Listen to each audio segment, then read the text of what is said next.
What are we doing? We still don't know.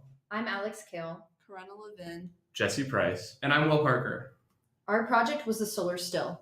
A solar still is an apparatus through which one may obtain clean drinking water through a controlled evaporation process. Clean drinking water is essential to life and poses a huge problem to the developing world. 1 out of every 6 people living today does not have adequate access to clean drinking water, and more than double that number lack basic sanitation, for which clean water is needed.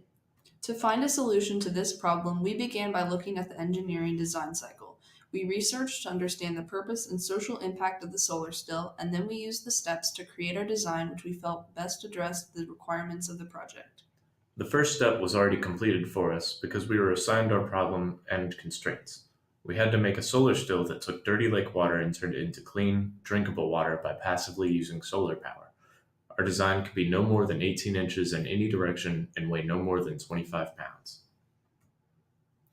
Now that we had our problem and constraints, we moved to the second step, brainstorming ideas. We knew we had to evaporate water and collect the purified condensed water, so the question was how to make this process the most efficient. You can do this in 2 ways: decreasing the amount of water that we are trying to heat up and increasing the amount of sunlight hitting the water. We came up with a few ideas but decided on creating individual troughs to heat up the water in order to increase the efficiency of evaporation. Originally, we planned to use wood for the still structure. However, solar stills should be reusable and sustainable, so we wanted to use a material that wouldn't be as easily damaged by water. We were inspired by the early voting going on at Tally at the time, because the signboards were just the material we were looking for. Signboards were perfect for our project because they are made of weather-resistant plastic, which could easily be made watertight. We contacted some representatives and scored a few signs for the walls of our still. For the troughs, we designed them in SolidWorks and 3D printed them in the makerspace.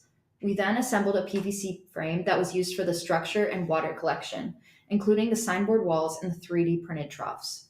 The design was then sealed with caulk to make it watertight.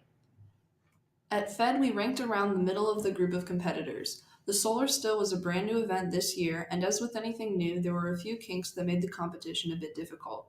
Instead of getting an hour to collect as much condensed water as we could, each group was allotted 35 minutes to test their solar still. However, it seemed 35 minutes was nowhere near the time they required to work. No groups were able to produce water, so the points fell to the groups with the smallest dimensions and smallest weight. Since this was the first year the solar still was a project at FED, we were unable to look at the work of previous competitors. However, we would have looked into the projects from previous years if that had been an option. Additionally, had we known we would not have enough time for our project to work, we would have focused more on secondary points such as minimizing dimensions and minimizing weight. We dreamed a bit bigger and created a more unique design rather than simply grabbing points wherever possible, and that cost us the competition.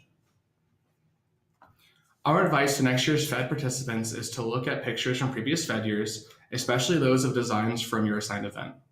The most important thing you should do is to create a realistic plan that has attainable goals and start working early. Also, reach out to your project guru and ask specific questions about your competition. Look at how points are awarded and what they are awarded for. Scoring at FED is incredibly objective and you might not get points for creativity. Here are the sources we used for our research component of the project. The FED process has taught us the importance of using the engineering design cycle to bring ideas into reality. We will be sure to implement these skills and ideas in the future as we continue into our education and careers. Thank you.